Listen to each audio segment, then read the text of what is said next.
Previously on JSpeaks. The people that have this initial high capacity also don't pursue failure because they don't want anybody to see that it's hard. Growth mindset people say, how do I get to the end of what I'm capable of so that I know what I'm capable of and tomorrow I'll know where to start? How do I get better than I was yesterday and keep going and keep going and keep going? So it's this understanding that we should be failing, that if we're not failing, we're not challenging ourselves, we're not pushing ourselves.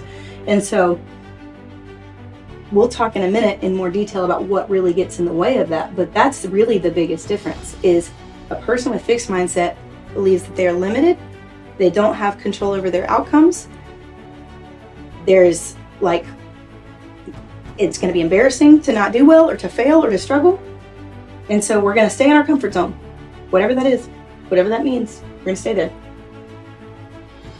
They're not prepared for a challenge to mean that they're doing the right thing. People with growth mindset look for the challenge. Check out today. Transform your life through self-empowered growth.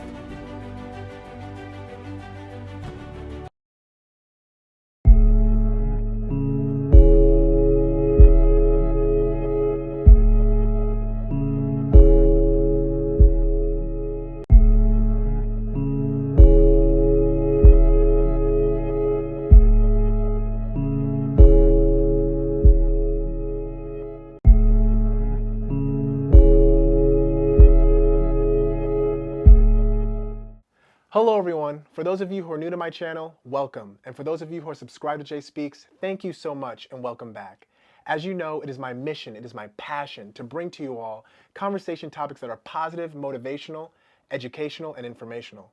Today I'm so excited to be here with Ryan McLeod, marriage and family therapist and owner of Bloom's Couples Counseling in Winston-Salem. It is Ryan's charge to help his clients unravel the mystery behind the cyclical nature of their relationship problems and reduce frustration as well as restore connection.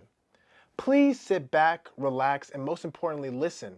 And hopefully after today's episode, you will know how to restore and resolve your family conflict.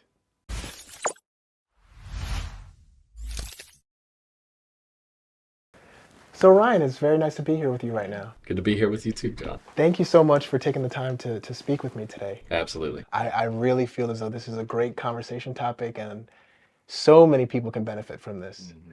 But before we get started into this conversation, please share a little bit about yourself to me and the audience. Sure, yeah. So I am a licensed marriage and family therapist and couples therapist. So my primary population that I work with is couples and working directly with their bond and their relationship.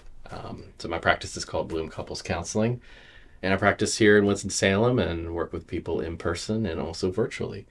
I came at therapy from sort of a different angle than maybe some others. I don't have a psychology undergrad. I was actually, my undergrad was at University of North Carolina School of the Arts, and I was a classical guitar major. Oh, wow. And so it was actually my own therapy that I sought out in school. That was a huge, could say, foundation for wanting to become a therapist eventually. So I do see it as an extension of my artistic background and my practice of art, and I'm still a musician and I write music. I collaborate with my wife on a project of hers called Cashavelli Morrison, and I do all kinds of other things too that I could probably spend a long time talking about, but earth skills and and one of my visions is to sort of start infusing that with healing relationships by also healing our attachment, our sort of fractured attachment with earth and nature. So like grounding? You could say that, but it's more about connecting with skills like, earth skills like hide tanning, friction fire building, but also bird song and plant knowledge, and just really being in relationship to your natural world. Not as just a woo-woo thing, but it's this like, this is our original home. This is where we came from. So yeah, that's a vision. So I get around, I do a lot, have a lot of interests, but one of my main passions is just working with people to help them heal and help them feel more bonded and closer together, because that's what we all want. Well, thank you for taking such a passion in what you do. I'm sure you impact people positively through your practice.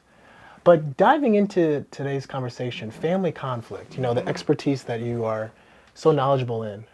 If you care to share, what are some of the causes of family conflict? Yeah, I appreciate the question, John. I think everything under the sun could be a cause of family conflict.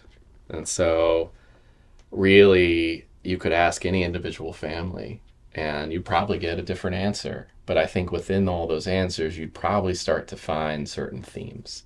So I want you to think about an iceberg out in the sea. And, we all know the fateful story of the Titanic, that the iceberg wasn't seen, but that there's a part of the iceberg that's visible above the water. And then there's a part of the iceberg that is below the surface, which is usually the larger part, right? So when families or couples, in my case, I have worked with families in the past, but it's just more common to be working with just a couple. When people arrive into a couple or a family therapy session, we have what we call the identified problem. There's the problem that people come in with and they say, this is what our issue is. It's his mother, or it's that she works too much, or it's that we have this one kid that we can't agree on how to parent. That's all iceberg above the water. It's the content, right? Mm-hmm. So that's what we call it, the identified problem, not because it isn't part of the problem. But many of these things, what's driving so much of the tension and the pain around these problems? Why can't sensible, really intelligent, loving people feel okay? So what else is going on? Well, that's where our language in the realm of either family therapy or what we call attachment theory, or in my case, big model that I work with and love and am always studying is called emotionally focused therapy.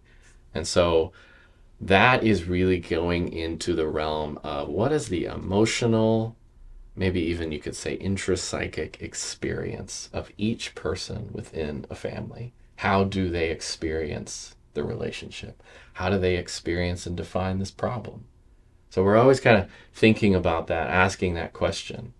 Because when you go into there, when you go under the water, you realize, oh, this is about the implication of the nature of the whole relationship. So somebody might say, yeah, there's this problem, but you ask the other person and they're gonna have a different story about what the problem is. So in some ways we could say that what causes family conflict is not really the problem. It's not the problem that everyone says it is. It's that no one can agree on what the problem is. And everyone has their own certainty about what they think it is, and they might have certainties about how they think it should be solved. So you could say the real problem, the cause of the problem, is when people start trying to solve the problem. They start talking about the problem. And they say it in this way. And they say it in some way, and they usually, if they're upset and they've been living with this problem long enough, they're going to say you, or always, or never, or whatever it is, or just something that they think is the most reasonable way to say something, but it lands with their partner or their kid or their aunt or their uncle in a way where their brain interprets it differently. We're wired to track danger. And one of the biggest dangers we face, and we don't realize this, most of us don't realize this on a day-to-day basis, is the disconnection of our relationships. Our survival as a human species depended upon our bonds together. We're just these, imagine just evolving and we got these big brains, but we're these just weird naked apes running around with not any defenses on our body. We had to stick together. So that's why when you experience stress in a relationship, your body freaks out. You get upset. You get triggered. And the trigger is like, get that bond back in place. Only problem is, people have certainties, right? They have certainties and they want to say, you got to do it this way, or you got to see it my way. And the problem is really this. And saying, the other person goes, no, it's actually this. So what am I saying? This is a long-winded way of saying is the problem is the attempted solutions. It's the dialogue about it. And then once that dialogue happens, it can leave people experiencing more and more of a sense of distance. So then you have the elephant in the room. You have the thing that the family avoids because talking about it just felt so unsuccessful, you know? I mean, can we really blame anyone? If it hurts, if it doesn't solve anything to talk about it, we gotta stuff it away. But sad thing is it doesn't get solved. It just lives there. Yeah. Wow, beautifully said. So, before you can attempt to tackle a problem, you have to be aligned on what the problem is. And is that essentially, and that requires dialogue, that requires conversation. Yeah, it requires dialogue. And understanding of the other person and not, blocking them out and being very full in what you believe. Right. So my question to you is, discovering that underlayer of that iceberg. When your clients come in, how long is that process? Is that normally a short process? Like after 1 or 2 sessions, they catch on, and all they needed was that extra third party, to be that mediator in a conversation, or do people come to see you and their beliefs and their thought patterns are so ingrained that it could take weeks, months, if not even years? Yes, to all of that. Yes. It really depends. It really depends on the people and where they're at, where they're at when they come in. Sometimes people come in and they haven't been living with a problem for too long. I'm just throw out a hypothetical example, okay? Like a young couple comes in. They're still sort of in the honeymoon phase, but they've experienced a little thing that they don't know how to resolve, But they also haven't had years of trials, tribulations, like distance, things that have existed for maybe decades. They haven't had kids. They haven't had ailing parents.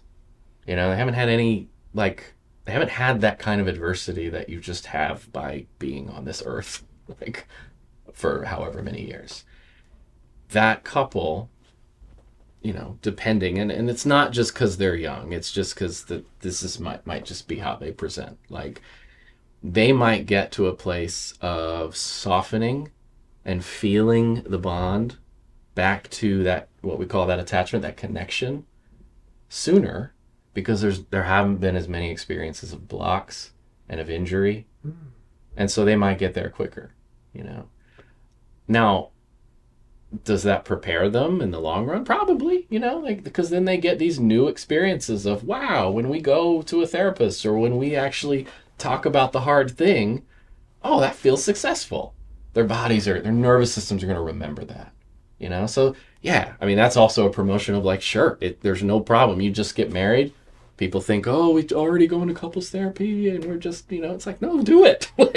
Do it. There's no sense in not doing it. But I would say most people, and this is statistically true, most people wait about 7 years, give or take, with problems before they go and seek help. And there's so many understandable reasons why people wait. I don't think it's because people are lazy. It's not because people don't want the help, but sometimes people try to get help and it wasn't a good fit or it didn't go well.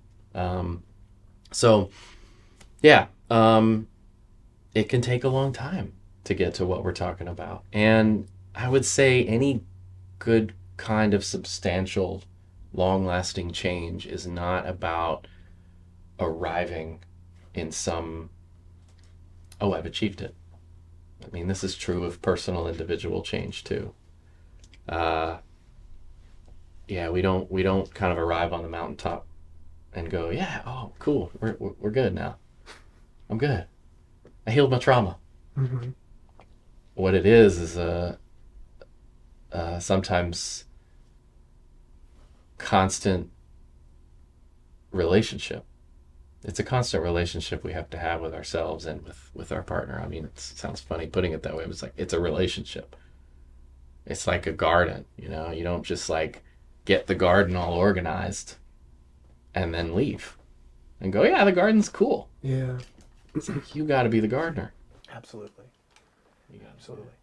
So my next question, you kind of led into it a little bit. Oh, yeah. So the effects of, being reluctant to going to therapy, reluctant to receiving help, just dealing with the problems. What are the effects of family conflict if they're not resolved? Short term and long term. Yeah, if you care to share. Sure. I mean, effects can be like wide ranging. I mean, it can be all kinds of effects. It can just be a sense of distance, unhappiness, the kind of obvious ones. I mean, I think everybody has had family conflict or has seen it somewhere. I haven't really met many people that say, oh yeah, I mean, there's even tension from families never having had conflict. Because what does that teach people? Like, oh, we're not supposed to talk about things, So I would even go so far as to say, John, that it's just to reiterate, it's not really about the conflict. It's about how that conflict goes. So I don't even want to promote the idea that like family conflict's bad. If family conflict brings people to a place of understanding one another deeper, or maybe even leading to boundaries that need to be there, then that's a useful, necessary thing. But as we're talking about family conflict when it's, you could say symptomatic, to use the mental health term, that's just when conflict goes awry, when it's just not good things being said, hurtful things being said.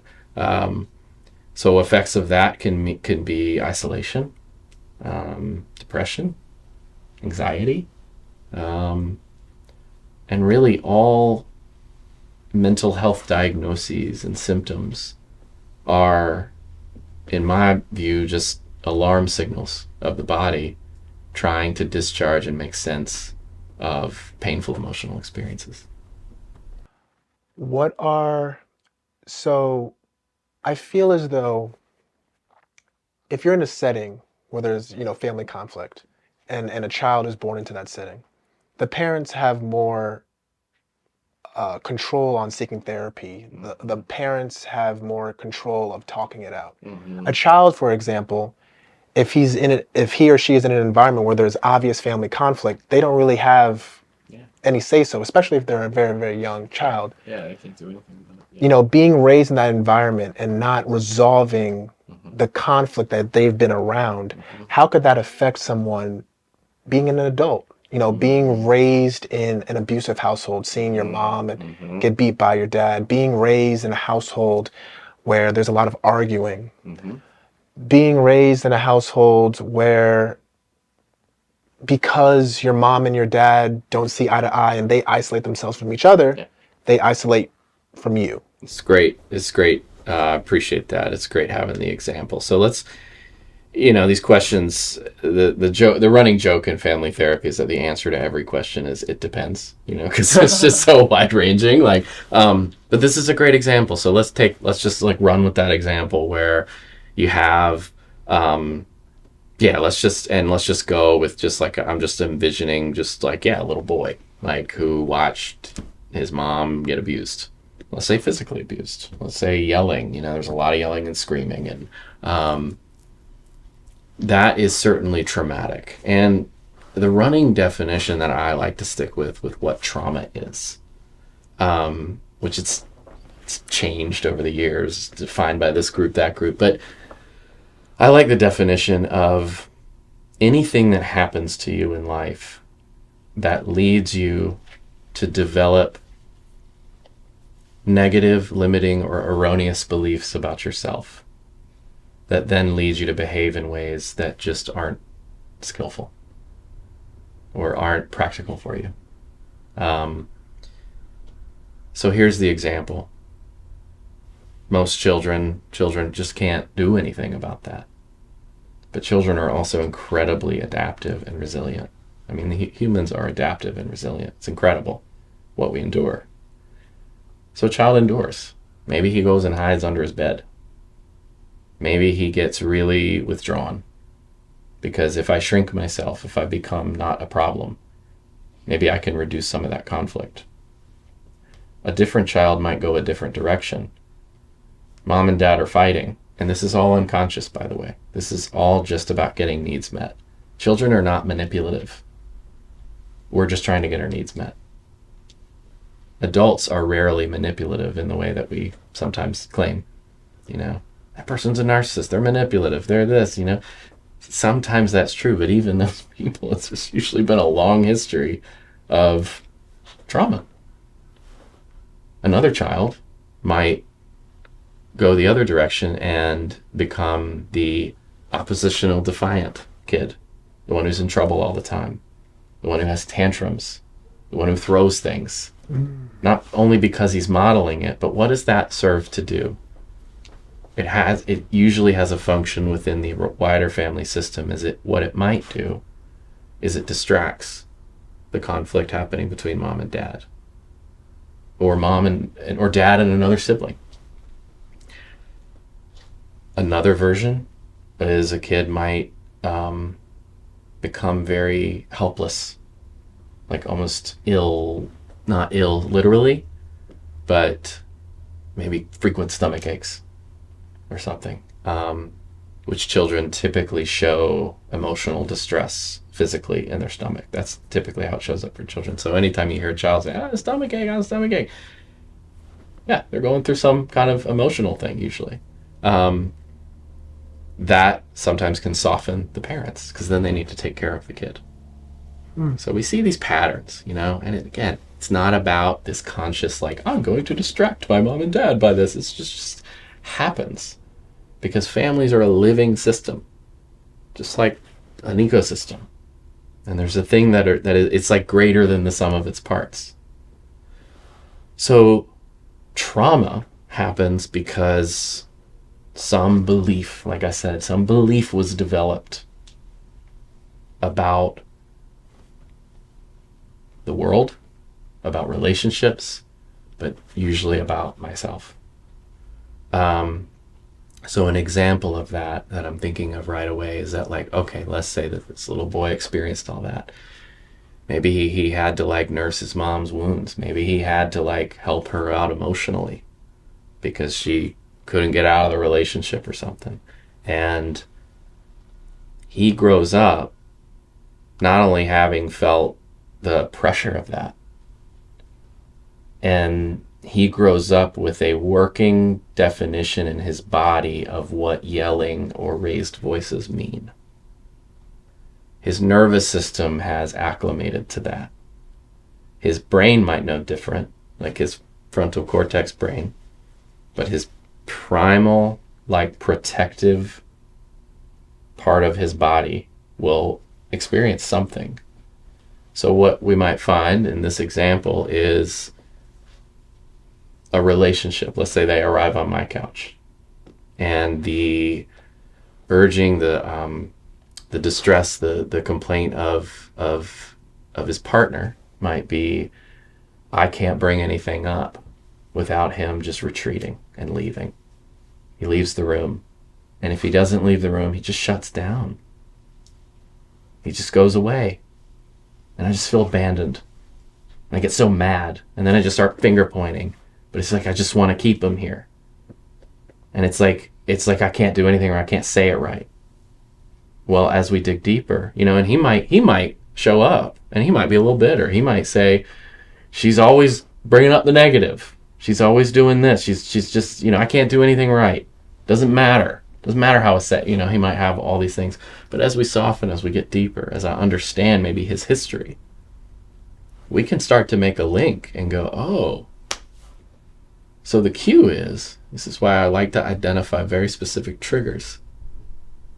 So when her face changes, you see her eyebrows come down, you hear her voice change, your body just says, she's mad at me, and you hear that raised voice. And then she might cut in and goes, I'm not raising my voice. You know, but to him, that might send him back to 9 years old, hiding under the bed or whatever he had to do. Leaving the situation as a kid was probably the best option. It sets a template inside that says anytime there's a thing that's remotely like this in your attachment relationship, you got to do this. So his body just does it for him. You know, the nervous system's amazingly efficient. It does it without us having to think. The problem is that we're not in that situation anymore. And that's when it's trauma, is that when your body kind of can't tell the difference. I'm not the little boy under the bed. So it's just like, again, it's so efficient. It's trying to protect him. But he doesn't know this. He's just looking at above the iceberg. He's looking at the content. Yeah. But as people start to understand themselves better, and this is why I love the work I do, is that, and this is why I wanted to work with couples, multiple people in the room, because let's say I was working with him individually, our invented person right now, he would get to this place of, wow, that'd be great if he realized that, you know, good intrapsychic, like, understanding of himself. Maybe feels a little better. But you know what's really powerful is when it works, his partner sitting right there understands him and sees him differently. Maybe she or he even says, never understood it that way. That makes so much sense. Now imagine what that would do. Oh my gosh. Complete shift. That's when you're under the surface. That's when you get to the bottom of the iceberg right there. So when you talk to couples and when you first hear about their problems, like, you know, above the surface problems, is your first route to talk about childhood trauma, to understand what's on top of the iceberg? Do you have to always start? Because I feel as though like the beginning point of and how a child is raised plays a huge role in how they will act and react to the world going forward. Or do you think that every couple is different, or every case is different? Catching on. Yeah, every couple's different. It's again, it depends, right? I love the question. It's a great question. And it's a question that sometimes people come in already wondering. Sometimes people come in and they're already there. They're already saying, I know this is about my childhood trauma. And they're like, you know, real studied in it. They've had a lot of therapy. They've read a lot of books. It's awesome, right? You know, they have a lot of knowledge. Now, it's great to know that there's a beneath the surface. There's the iceberg, right? There's the thing. But like, here's the important thing for audience, you know, people seeking therapy to know, but also the therapists to know, is that, like I said before, the content, that above the layer, is still important. And the last thing I'm going to do, I hope, you know, if I'm checking myself and I'm doing a good job, the last thing on earth I want to do is if somebody comes in, it's their first session, they sit down, and they start talking about this thing.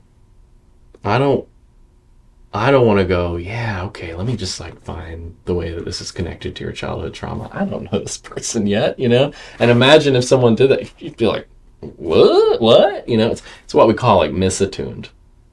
You know, that's when therapy might have too much of an agenda.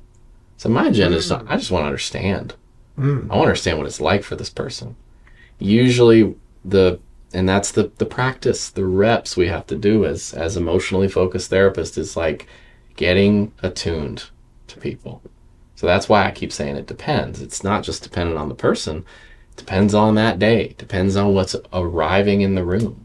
I might see a little glimmer. I might see an entry point. Somebody might even passively say something about their childhood. They're like, oh yeah, because sometimes it just comes up. And then I go, whoa, hey, what'd you just say about that? Like, tell me about that. And then the link might happen. You know, it's like we're all kind of just walking through the woods and we find it. Does that answer the question? Yeah. Absolutely. And speaking about the nervous system and speaking about the frontal lobe, the development of the frontal lobe, at what age would you say, in your opinion, at what age does a family breakup, divorce, affect the child the most or the hardest? In my experience, there is no age where it doesn't affect the children, even if they're adults. Interesting. Yeah.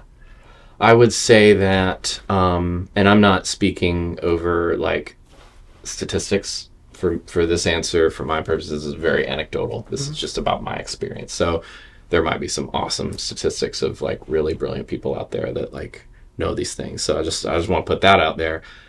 My experience, though, I've been worked with people over the years, and yes, I'm confronted with the reality of divorce, of relationship dissolution, whatever you want to call it.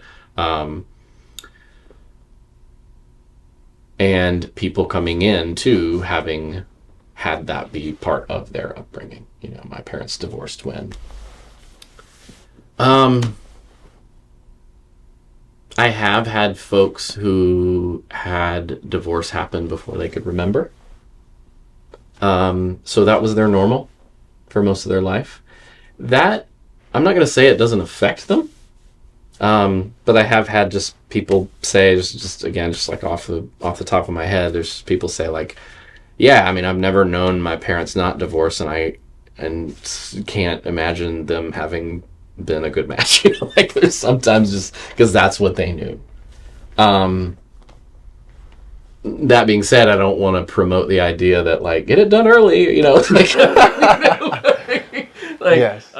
Thank you so much for making it this far into today's episode. I hope you're learning a thing or two about what's being discussed. Please hang tight, and after today's commercial break, we'll continue the conversation. Previously on JSpeaks. If you can learn something new about yourself, it was a great relationship. So the other piece I would add is that a lot of people think, oh, you get married because you love the person. And that's ridiculous. You can love someone without marrying them. Or they think, oh, you get married to be happy. No, there are a lot of unhappily married people. You get married for one reason and one reason only, and that is because marriage helps making living life easier. So couples who are committed and who want a relationship with viability are the ones that are asking themselves and their partner, how can I help to make your life easier? How can I help to make your life easier? How can I help to make your life easier? And there's a flip of that is, how can I avoid making your life harder? How can I avoid making your life harder? So when you leave the clothes on the floor, that's making the person's life harder, right? Check out today. Is marriage right for you? Now, does family breakup affect boys and girls, adolescent boys and girls differently? Again, not speaking from like statistics, but I do, just in my experience, my anecdotal experience, my reading about a lot of different things is it probably does. But again, I want to be careful about like suggesting any differences upon like gender lines. It really depends on that child and that family and where they are coming from culturally too. Because hey, let's say a boy experiences this, but his parents do a really good job with like co-parenting. A girl, parents do a really good job co-parenting. So I was even thinking about that as a question of like, it's not divorce in and of itself that's the problem. Sometimes divorce is the right path for some relationships. Is every relationship meant to last forever? Nothing's meant to last forever. Sometimes a relationship is a life story that undergoes many cycles over the long period of time, and it ends with death. But if you think about it, every relationship ends in either parting ways or death. Every single relationship. So it's like two options, and it's a certainty that it will end on some point.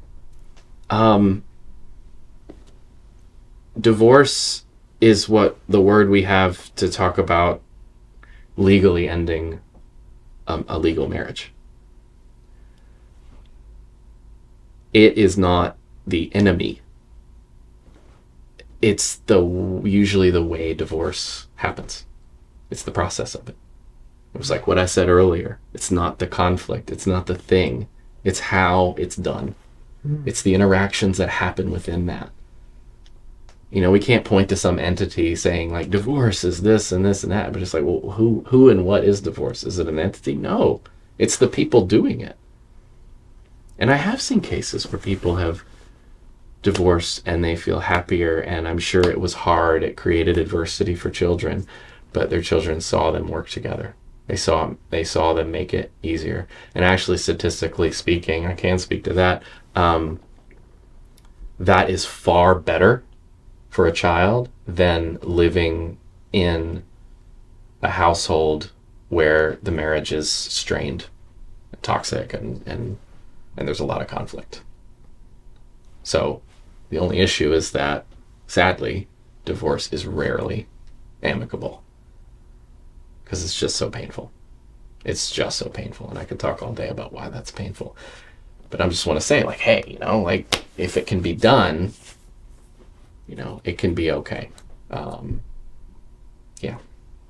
Does that answer your question? It sure does. Yeah. And switching gears just a little bit, we want to move a little bit away from children. I've talked about that a lot now, but I appreciate your responses. Sure. Talking about families, you know. Yeah, absolutely. Now I want to talk a little bit more general. Okay. So I'm sure that you've heard of there being some instances of, you know, a mother might get jealous of her daughter because her daughter turns out, or, you know, not turns out, but, you know, grows up to be a very beautiful woman, and, you know, she's getting a lot of compliments and stuff like that. Or, for an example, a parent might get jealous with one of their children because, you know, the life path that they chose to go in or be successful in, they ended up being, you know, a big success, and it kind of dims down, you know, the parents' self-confidence in themselves. I say all that to say, how do you suggest one should deal with a toxic or jealous family member?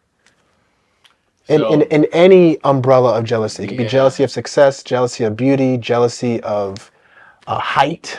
I don't know. And it sounds like your example's more about the child or even adult child dealing with the parent and that dynamic. Yes. Yeah.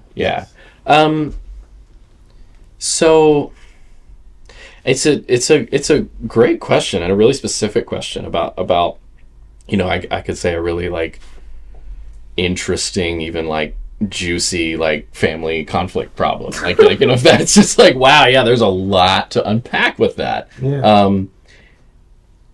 I guess I want to start even more generally by saying that the emotion and the experience of jealousy, like, we could talk a long time about that, and how I kind of love talking about jealousy because it's one of those emotions that is kind of an amalgamation of a bunch of different kind of emotions. Please share. And it's one we hate feeling.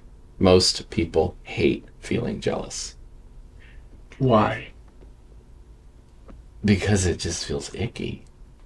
Because it feels like it's coming from a strong desire for something that you don't have. And there's anger in it. There's judgment. And usually there's judgment of that person you're jealous of. And there's a huge amount of judgment of yourself. Because who likes themselves when they feel jealous? Often I'm not jealous, you know, it's like we try to deny it. Because what does it say about someone in our culture, usually about if you're jealous? It's a sign of weakness, you know? It's a sign of like, and not for everybody, you know, but a lot of, it's one of those emotions that like, it could be written all over someone. But if you called them out and say, you seem a little jealous, but no, I'm not, you know, like, it's just like, it's like a stamp of condemnation. Now, I find jealousy really fascinating, and really, like, I don't know, I've got a lot of empathy for it. And I think it's one of those, like, you could say one of those emotions that we all experience, but we like to shove it away into the shadow, because I'm not supposed to feel that. That's not favored by society. That's not favored by things. So I guess it just felt important to just start there. Like, an emotion like jealousy, it contains a lot of energy. It's very alive. It's a very visceral experience. So it can be hard to experience, one. It can be hard to understand. And it can be hard to find support around it. It's hard to make sense of it. It's hard to organize jealousy.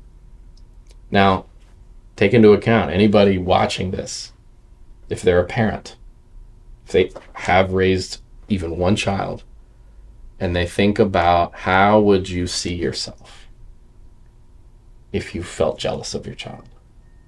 How would you think of yourself? And if people have never felt that, I can't guarantee this, but it's a little bit like how, I would never feel that. But what happens when you do?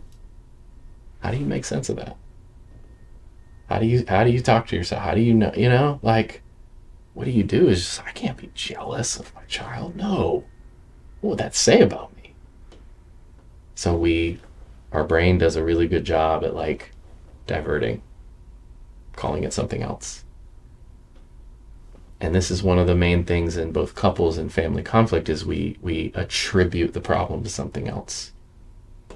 So it's not that I'm jealous. It's that you're not, you, child, are not being a good son or daughter. You're not helping us. You're not doing this. You're not, or I'm just so worried about your choice of career because you'll be far away, or, there might be guilt tripping or whatever, I don't know. Or it might be subtle, like, passive, passive insults, kind of slowly breaking people down. This can come from so many sources, and it can be malicious. It can be horrible. It just depends on the situation. So your question was how to cope with that, right? Yeah, how do you suggest? We cope. How do you deal with that? Again, it's just wildly depend on every given situation. Depends on the relationship you're going to have with that parent. Are they someone you can talk to about that? And sometimes if there's been situations where you've tried to talk about it and it's just gone horribly wrong, can't get through to it, you could say, well, get some therapy, if your parent, if it doesn't go well, and, try family therapy. Like, try a third party. Help each person get to a place of understanding. Because I guarantee you, even if some child is experiencing a jealous parent, things are going to go much better if everybody's voice is heard in a safe way. And I'm not talking about parents being wildly, like, the situations where I'm sure there's, like, more abusive things going on. I'm not really talking about that. Like, in a way, that sort of, like, is another tier. That's, like, a separate thing. If you're just dealing with a constant barrage of abuse and name calling, tearing you down, contempt, things that are just like acid for a relationship, then the best choice to cope might be distance. It might be distancing. That, of course, is going to be painful. That's going to bring up a whole, I would say, like, most choices in any kind of conflict is, like, choose your hard. Like, there really is no easy path. But yeah.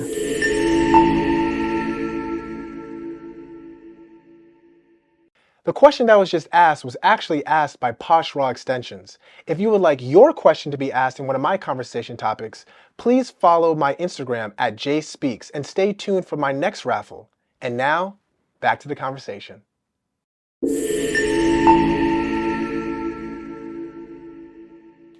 Because that was going to be my next question. Okay. My next question was going to be, is it okay to walk away from a family member if it becomes too unbearable? Or when should you decide to take that step? I think it's okay. I think you, as far as most people know, this is your one life to live. Maybe there are many, maybe I don't know, but as far as this is your one life in this body that you have. Mm-hmm. And you can't control what someone else does. You can't really even control how they see you, their definition of you. And that's where the stress and anxiety comes into play, because, you're trying to live your life and do what you want to do, but also people please other people. Mm-hmm. And you can't do that. And I had to learn that the hard way. Yeah. I had to learn that the hard way, because I had to look at myself and say, am I living life for me, or am I living life for them? Mm. And I had to reevaluate the friends that I was living life for, mm-hmm. and the friends who stood by me when I was being my authentic, genuine self. And I said, you know what? I'm going to pick authenticity over fake behavior any day of the year. And then I realized that, those types of relationships cultivated into something much bigger, much greater over time. Yeah. So. Yeah. Reminds me of what I love what Brene Brown says about this, is that we'll find ourselves in these situations of trading your authenticity in for a sense of belonging. The problem with that is you kind of disappear yourself. Mm-hmm. And so I would say that the act of walking away from certain relationships, breaking them up, can be a excruciatingly painful process. You very often, what people have to do, especially if it's a parent, it's horrible. And right now I'm just thinking of people who are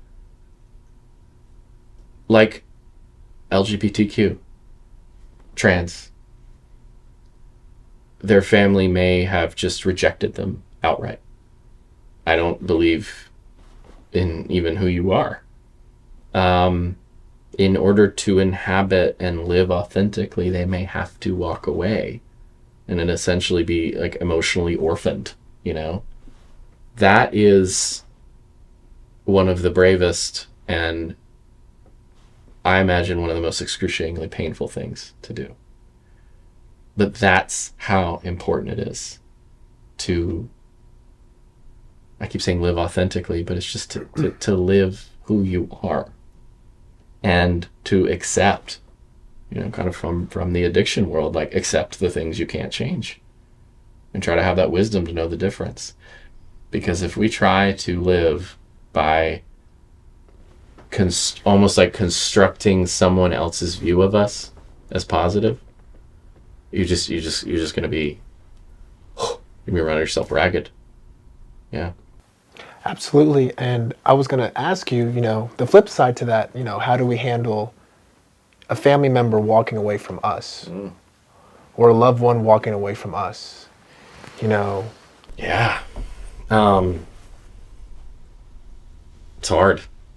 It's hard. It's hard on both sides, is what this conversations are highlighting. It's hard. It's Now, do you believe in, if this is someone's decision, even if it concerns me, I'm going to respect that decision, even if I am worse off without them? Do you agree in that, or do you agree with, or do you support, even if somebody feels a certain way about you, still try to find the common ground? Because I'm going to be very honest,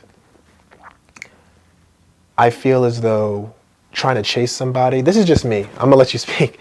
No, I want to hear what you have to say. I mean, honestly, your question, I'm almost like fighting the urge to be like, what do you think, John? No, I mean, I'm trying not to become the interviewer with you, but like they feel like questions that have a relevance to things you've been through. Yeah. Absolutely, share. So, I mean, me personally, my stance, and through my experience, if somebody has an issue with me, of course I'm not going to just just say, okay, whatever, bye. Canceled. Cancel. You know, I'm not gonna do that. But you know, after I talk it out with you once or twice, and I share with you my position, even after that, you still don't want to, you know, retain some type of bond or connection with me at all. Just let it go.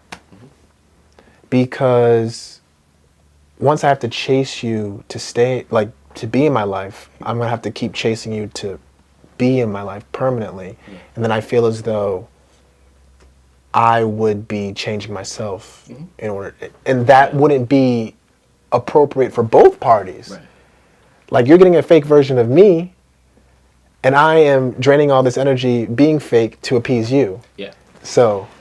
And here's one thing I can offer that, like just sort of what I've found is such a helpful perspective, and this is also what I'm thinking about when people are just sitting down here on the couch. Like, how do two people who love each other deal with this kind of conflict? What you're calling like being fake, it's a great term. How I would frame that is that those things you're talking about, those like chasing after, trying to like get the right result, whatever it is, you know, like get the person to like respond to you, get the reciprocity going in the relationship. Those are what we might call like a negative cycle, a dance, a pattern of managing the pain of disconnection and not knowing fully what to do about it. What people say is inauthenticity. I almost don't even like the word, because then it suggests that there's this like grand golden authentic self that we just need to arrive at. We need to be perfect. You know, it's that sort of like self-improvement culture. It's like, actually, you're just a messy human like everyone else, and you're not the same every day. You're not gonna be. So don't brutalize yourself or anyone else with that kind of expectation. You change every day. You're always changing. I hope the authentic you sitting here right now, I don't want that to be the authentic you in 5 years. What would that say? Blah, stagnation. Yes. Yeah. So like all those things you're describing about the hustling, like, you know, love me. Like there's beauty behind that. You know, I could find all kinds of beauty in that. I could call it inauthentic because I know what you're saying. I know how it feels. This doesn't feel good. It doesn't. But it's an attempt at restoring and getting connection back online. But how long should that attempt? How long That's a should great that question. How long should it go? before it is disrespectful to what the person wants to do? Right. There's a threshold. in Yeah. everything. So like, right, back to the you know, I'm going on all these tributaries here, but back to that original question is how long do I wait before, you know, it's just disrespectful to the other person. You know, I'm not going to give you a time frame. I'm not going to be able to do that. I just think I thought about this thing that a teacher of mine, a guide of mine once said, like, because I think I was sort of inquiring with her about some of these questions, and she often says, well, can you honor this person's path wherever it may lead? And that includes, it might be leading away from you. Might not include you at this point. Can you trust that their path is leading them where they need to be? Even if that's somewhere where you don't agree with. Those moves, I say, even though, we could say it's inauthentic, we say it's like from the pain of disconnection, it's sort of what we call like kind of pursuer, like going after someone. Usually it tends to drive someone farther away. You know? And that's what I've learned. Yeah. Yay! Full circle. And we'll just keep Learning it, you know? We usually have our style. Sometimes and again, it's trying to turn the emotional dial up to try to get someone to see the intensity, right? You know? And if you're in an attachment relationship with this person, like that, it will stay. But friendships are interesting, right? Friendships, colleagues, or whatever, other kinds of relationships, relatives, you know? They're a little different, you know? We might turn the emotion up, might turn the intensity up, and other folks are gonna do this. It's a feedback loop.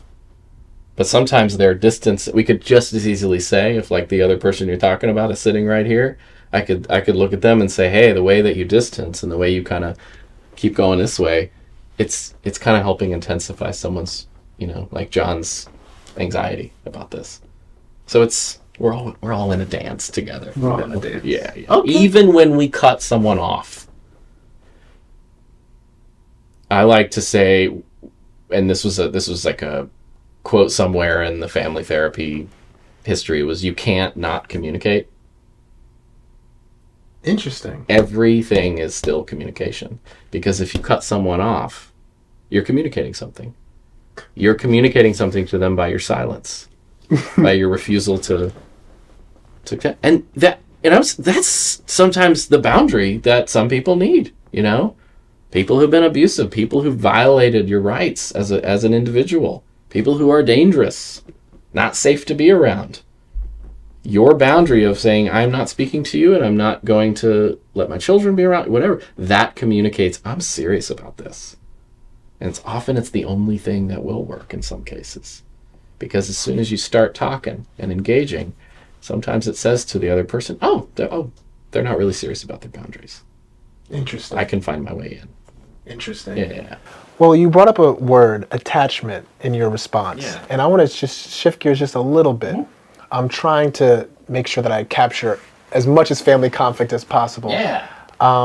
So, harping on the word attachment, what do you suggest one should do when one's husband or one's wife is too attached to their extended family?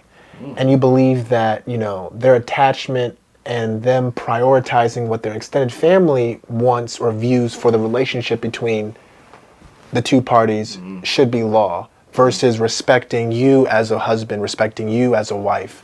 How do you navigate through that type of conflict? An outsider dictating what's going on in your household, or outsiders? Yeah. Well, it's not easy. It's very common, but it's not easy, is it? Why do you think it's common?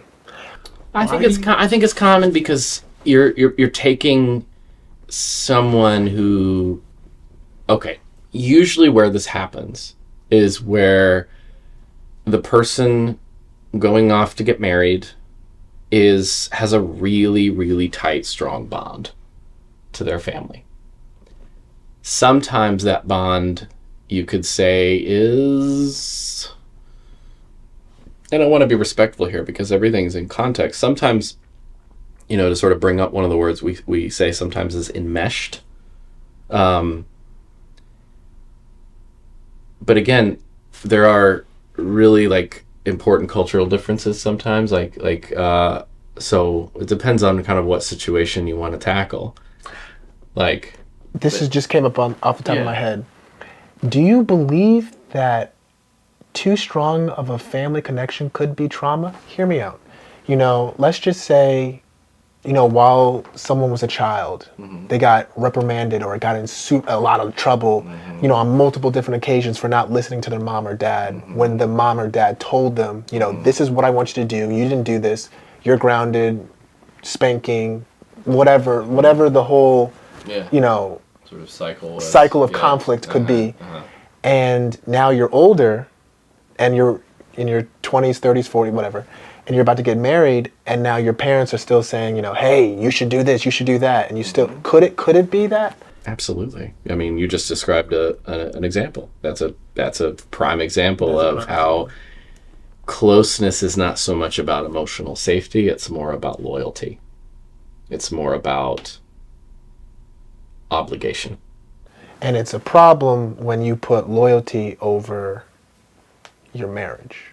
I wouldn't even say marriage. I would say when you put loyalty, when the person's and some, again, I just go back to most of the time, it's like someone's body's doing this. If it's trauma, I want to say yes, eventually it's someone's choice, but let's be real here. Trauma dictates a lot for people. People want to choose differently, but they just have a hard time with it. You just can't until you get the help. Now, it's loyalty over someone's emotional connection. I don't even say marriage, because this could happen in a relationship where there's not marriage. There's a long-term relationship. And I think it's important to make that distinction, because what if someone also repeats their pattern and they have a partner that almost like reflects one of the parents? You know, is that an emotionally close marriage? Is that a safe marriage? You know, they might be just being attracted to what's familiar. You know, so again, it depends on how the spouse is raising. If the spouse is going like, I'm just like alone over here, and I don't, you know, it's like if your mom or your dad just like raises their hand and say they need you, you're just off. You're just gone. You're just to them. You know, but if somebody's gotten to this point where they're just like, choose me or them, or, you know, and they're just kind of like angry about it, and they're kind of in a way doing the same thing, then, you know, that person might not have anywhere safe to turn. They've got confronted with kind of two bad choices. So I just say, like if we prioritize loyalty, like a sense of loyalty and duty over a sense of emotional safety and connection and a bond, then yeah, we're going to be probably just going to be in chaos. So how do you suggest, you know, one should handle that while being respectful to their partner? You know, understanding that your loyalty for your mom and dad, aunts and uncles, you know, that loyalty is really, really strong, and it's starting to affect what we have, but I still want to be respectful to you because I love you. Like, how do you navigate those types of conversations? Yeah. Without it leading to the divorce? Okay, well, big question. You know, I would say there's a lot of steps in between that. Like, I'm sure. you know, hopefully the first time you have that conversation, it doesn't lead to divorce, right? But I think, I mean, you know, I want to sell my my profession here a little bit and say, you know, get yourselves into therapy. Like, if that's the case, like the situation you're describing, like, let's say it plays out mostly for anyone watching this. Get yourselves to a good therapist, you know, and I'm going to promote my own model. Get yourselves to an emotionally focused therapist. There's a lot of great therapy out there. We don't have the gospel on everything, you know, but the reason it's so helpful is it because it promotes having what we call corrective emotional experiences with your partner in the room on that couch. Corrective emotional experiences is when we had the conversation that always goes badly for us and it turned out different. And I see you differently and I feel you differently. You don't have to then make loyalty and love this cognitive process, turning it into some like choice between two entities. It's just like, I just feel closer and connected to you. So back to that attachment word. Attachment is when I feel that bond and that connection just take place in my body. And this is the feedback I get from everyone. When that happens, everything else feels more possible. The problem doesn't feel as big because you're not alone in it anymore. Because you feel resourced. You feel calmer about it. You're less in your negative bias trauma brain, you know, your activated nervous system brain, which most of us lived in that, a little bit in that system like all the time. Yeah, so in a way it's like, well, if we've got each other and I feel bonded to you, and again, that other partner who's kind of raising the concern of like, you're too close to your parents, you're too close to this. If they feel the connection, if they feel their partner lean into them, people are so much more flexible than we give them credit for. It's like, oh yeah, you know, they might soften toward mom and dad a little bit, you know, like, but it's that bond. When that bond is missing, we're just starving, you know? I would say, like, if people are really literally starving, they don't get nice. We get mad. We get distressed. We get mean. Because we're desperate, you know? So, yeah. So speaking on extended families, what do you believe in general causes conflict with extended families? Like, this was an example. I'm sure there's other examples of millions of examples. But how do you, so I tried to talk about, or I at least tried to bring up, how to handle a conversation with your spouse with regarding his or her extended family. But let's say if you're one of those types of people who want to attack the source or want to be more direct, first of all, do you suggest speaking to your spouse's family? And like, how would you go about that? So what you're asking is, would you suggest the person speaking to, like, how do you navigate it? Like, Yes. Okay, let me be more clear. This is just an example. Sure. Let's just say two people get married. The father of the wife, she was just like, the father of the wife would say something like, I believe that you could have done better. And because the father is imprinting this message into the wife treats the husband differently. But the husband knows that the wife is not treating him that way out of her own doing. It's because of the father. The husband tries to speak to the wife and tries to get the wife to speak to her dad to solve things up. But her dad doesn't want to hear it. So do you suggest or do you recommend that the husband speaks directly to the father? well, Do you suggest that the husband and the father, the wife's father should have, or father-in-law should have a therapy session? It's not to be like difficult here at all, but like, this is where there's just so many variables here, even in the hypothetical example, that there really is no manual. There's no like strict rule book of like, this is what I would suggest, because even if I suggested it, given the information that you just provided on the paper, honestly, I wouldn't even suggest it. I would say I need more information. I need to know. I need to know what would happen, what's happened in the past. I need to do some assessment of what the dynamics are. I'd need to feel it out. And at the end of the day, it's not my job to suggest that. It's not my job to say this is what you should do and what you shouldn't do. What my focus is if those two people, not dad, but if those two folks come in to see me, I am not tasked with the responsibility of solving that problem. Because then I would just be entering their system and telling them how to live their life. And they would then be dependent upon me, which I don't want that. Because I'm not going to be the right person to do that, What I want is to help them strengthen and solidify their bond together. Because my belief is that when they have that, they make better and different choices that are right for them.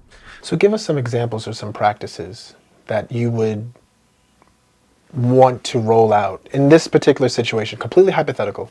Like that I would roll out with them. In order to strengthen their bond, knowing that there's an outsider chirping in one of the person's ears, how would you go about strengthening that bond? All right. So this is where we're kind of arriving into talking a little bit deeper about my model and like what I do. Like emotionally focused therapy. It's developed by Sue Johnson and colleagues. It's continuously being developed and improved over time. There's so many amazing people doing such great work out there.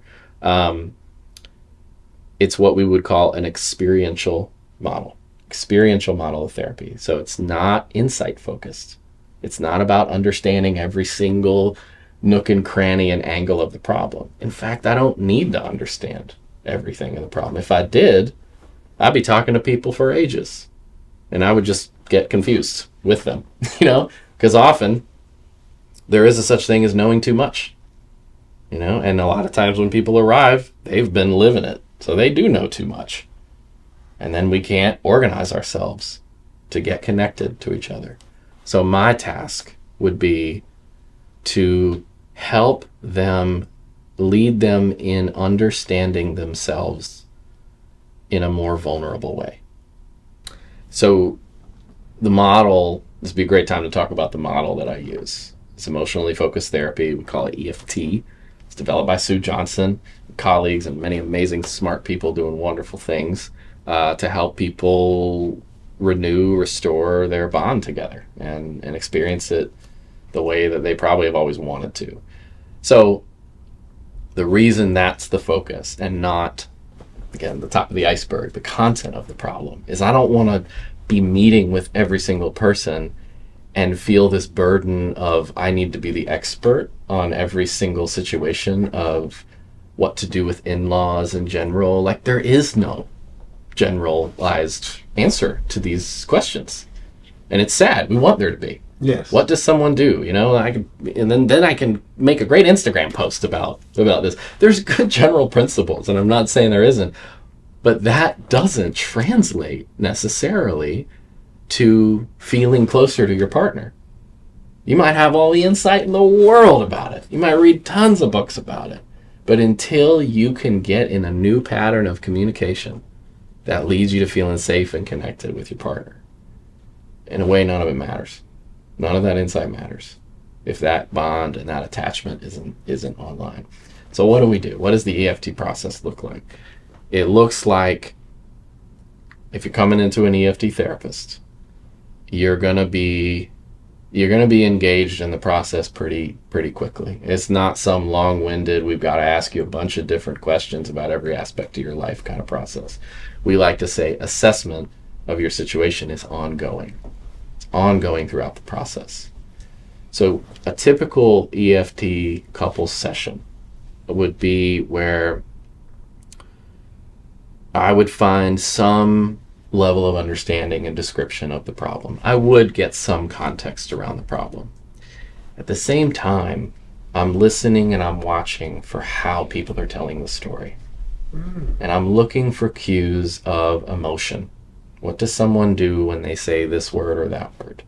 Dr. Murray talked about this. Okay, cool. I mean, I don't know if he used the word EFT, but he talked about this. Yeah. And I would say that EFT doesn't corner the market on experiential, like, you know, watching people and what they do in session. It's just one of the many great dynamic models of therapy where it's about what's alive in the room in that moment. Okay. So I might be watching reactions, and I might call those in my brain. I'm not going to say it out loud necessarily. I might call that an entry point. Oh, there's some emotion. You know, I noticed when she said that thing about your dad being difficult, about being a brick wall. Like you just your eyes you just looked away. You know, that might be it. You know, it might be something else.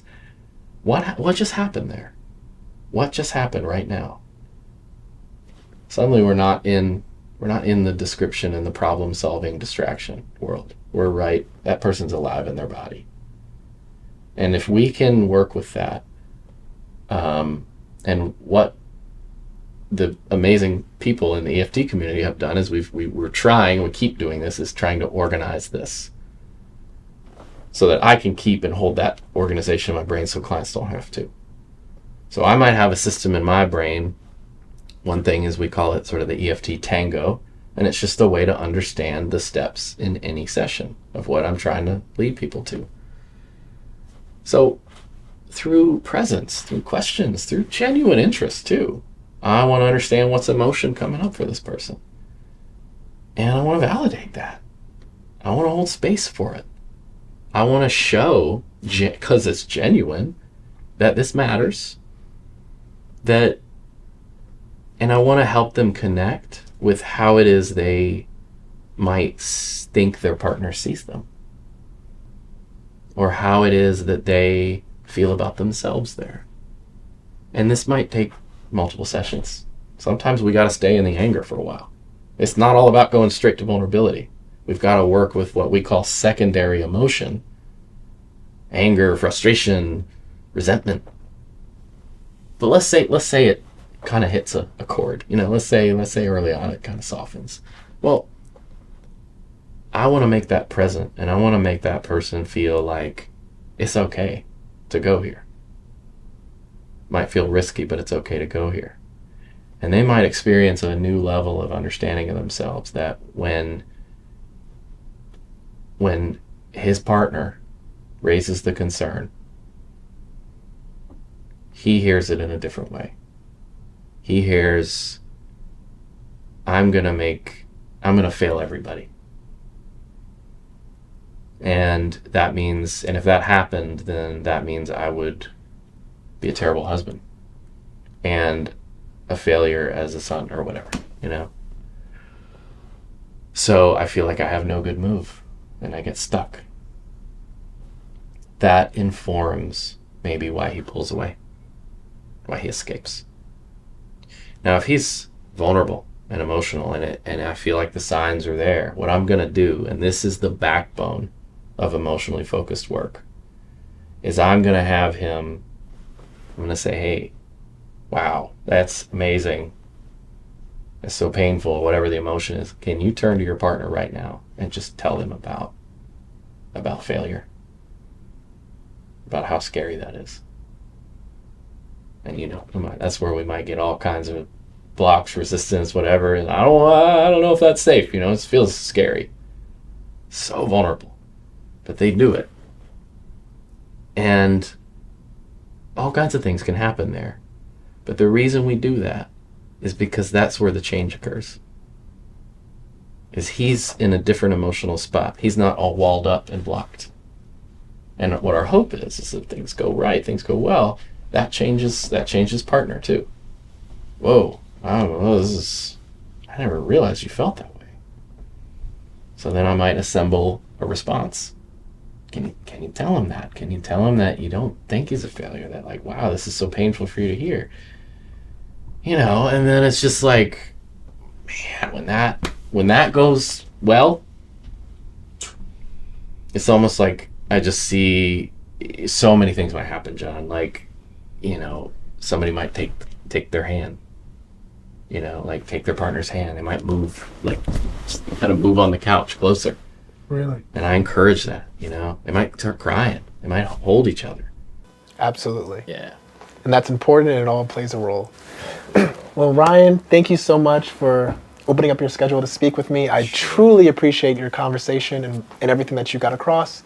And yeah, I'm glad that we made this happen, and I hope all of our viewers can benefit from this conversation and benefit from what was discussed and understanding, the importance of seeing the little things in your partner, seeing the little things in your friends, their tone, voice inflection, body language, and prioritize that, prioritize making their feelings and what makes them upset, what gets them excited, prioritize that for you to prioritize that to be important to you.